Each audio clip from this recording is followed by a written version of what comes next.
ವಿಷ್ಣು ಮಹಾರಾಜ್ ಗೆ ಮೈಸೂರಿನಲ್ಲಿದೆ ಸ್ಮಾರಕ, ಮೈಸೂರಿನಲ್ಲಿದೆ ಸ್ಮಾರಕ, ಬೆಂಗಳೂರಿನಲ್ಲಿದೆ ಪುಣ್ಯಭೂಮಿ, ಬೆಂಗಳೂರಿನಲ್ಲಿದೆ ಪುಣ್ಯಭೂಮಿ, ಮೈಸೂರಿನಲ್ಲಿದೆ ಸ್ಮಾರಕ, ಬೆಂಗಳೂರಿನಲ್ಲಿದೆ ಪುಣ್ಯಭೂಮಿ. ವಿಷ್ಣು ಮಹಾರಾಜ್ ಗೆ, ವಿಷ್ಣು ಮಹಾರಾಜ್ ಗೆ, ಪಾಲಣ್ಣವ್ರಿಗೆ, ಪಾಲಣ್ಣವ್ರಿಗೆ, ಅಭಿಮಾನ್ ಸ್ಟುಡಿಯೋ ಮಾಲೀಕರಿಗೆ, ಅಭಿಮಾನ್ ಸ್ಟುಡಿಯೋ ಮಾಲೀಕರಿಗೆ, ಮುಖ್ಯಮಂತ್ರಿ ಸಿದ್ದರಾಮಯ್ಯಗೆ. ಇವತ್ತು ನನ್ನ ಸಂದರ್ಶನ ಮಾಡಿದ್ರೆ ಏನು ಕ್ಲಾಪಿನ್ ಕನ್ನಡ ಯೂಟ್ಯೂಬ್ ಚಾನಲ್ನವರು ತಮಗೆ ತುಂಬ ಹೃದಯ ಧನ್ಯವಾದಗಳು.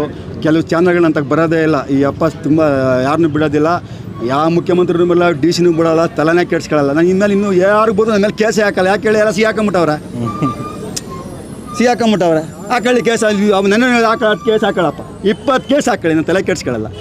ಮಾಡಿರೋದು ಅವ್ರು ಅನ್ಯಾಯ, ನನ್ನ ಮಕ್ಳುಗಳು ಅನ್ಯಾಯ ಮಾಡಿರೋದು, ನಾನು ಅನ್ಯಾಯ ಮಾಡಲ್ಲ. ನಾನು ಮನವಿ ಕೊಟ್ಟಿದ್ದೀನಿ, ನನ್ನ ಮನವಿಗೆ ತಿರಸ್ಕೊಂಡು ನಾನು ಉಗೀತೀನಿ, ಬೈತೀನಿ. ನನ್ನ ಮನೆಗೆಲ್ಲ, ನನ್ನ ಮನೆಗೆ ನಾನು ಕೇಳ್ತಾ ಇಲ್ಲ ಸಮಯ, ಲಕ್ಷಾಂತರ ಅಭಿಮಾನಿಗಳಿಗೋಸ್ಕರ ನಾನು ಕೇಳ್ತಾ ಇರೋದು.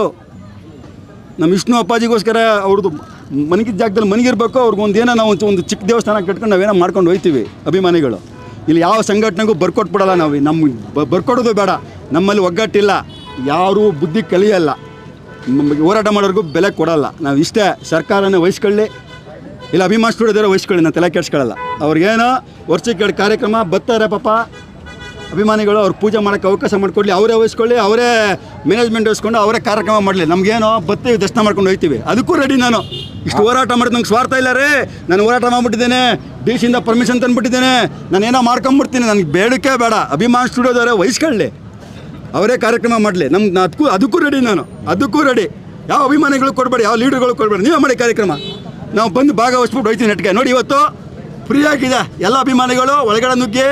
ಕಳೆದ 3 ವರ್ಷಗಳಿಂದ ನಾನು ಹೇಳಿದೆ, ಪ್ರತಿಯೊಬ್ಬ ಅಭಿಮಾನಿ ಒಳಗಡೆ ಹೋಗಿ ದರ್ಶನ ಮಾಡ್ಕೊಂಡು ಹೋಗಲಿ ಅಂತ ವಿರೋಧ ಮಾಡಿದ್ರು. ಕೆಲವರು ವಿರೋಧ ಮಾಡಿದ್ರು, ಕೆಲವು ಅಭಿಮಾನಿಗಳು ಪಾಪ ಇವತ್ತು ಎಲ್ಲ ಖುಷಿಯಿಂದ ಹೋಯ್ತವ್ರೆ, ಒಳಗಡೆ ಹೋಗಿ ದರ್ಶನ ಮಾಡ್ಕೊಂಡು ನೆಮ್ಮದಿಯಾಗಿ ಹೋಯ್ತವ್ರೆ ಅಭಿಮಾನಿಗಳು. ಇವತ್ತು ರೀ ಯಾರೋ ದೊಡ್ಡ ಲೀಡ್ರ್ ಅನ್ಸ್ಕೊಂಬರೋದು, ಅವ್ರು ಹೋಗಿ ದರ್ಶನ ಮಾಡ್ಕೊಂಡು ಹೋಗೋದು. ಅಣ್ಣ ಬಂದೆ, ಅವ್ರು 3 ಜನ ಬಿಡೋದು. ಪಾಪ ಬಡ ಅಭಿಮಾನಿಗಳು ಗುಲ್ಬರ್ಗ, ರಾಯಚೂರು, ಹಾಸನ, ದೂರದಿಂದ ಬರ್ತಾರೆ, ಅವ್ರು ಕೇಳೋರಿಲ್ಲ, ಹಿಂಗೆ ದೂರದ ನೋಡಿಕೊಂಡು ನುಗ್ನಲ್ಲೇ ಹಿಂಗೆ ಹೋಗೋದು. ಅಂಥ ಅಭಿಮಾನಿಗಳಿದ್ದಾರೆ. ಇದು ಕುಲಿಗೆಟ್ಟೋಗಿದೆ, ಇದಕ್ಕೊಂದು ಅಂತಿಮ ರೂಪ ಕೊಡಬೇಕು. ಆ ಅಂತಿಮ ರೂಪ ಕೊಡಬೇಕಂದ್ರೆ ಸರ್ಕಾರ ಒಂದು ತೀರ್ಮಾನ ತಗೊಬೇಕು, ಇಲ್ಲ ವಿಷ್ಣುವರ್ಧನ ಪ್ರತಿಷ್ಠಾನಕ್ಕೆ ವಹಿಸ್ಬೇಕು, ಇಲ್ಲ ಅಭಿಮಾನ ಸ್ಟುಡಿಯೋ ಮಾಲೀಕರು ವಹಿಸ್ಕೊಬೇಕು. ಆಯ್ತು ಸರ್.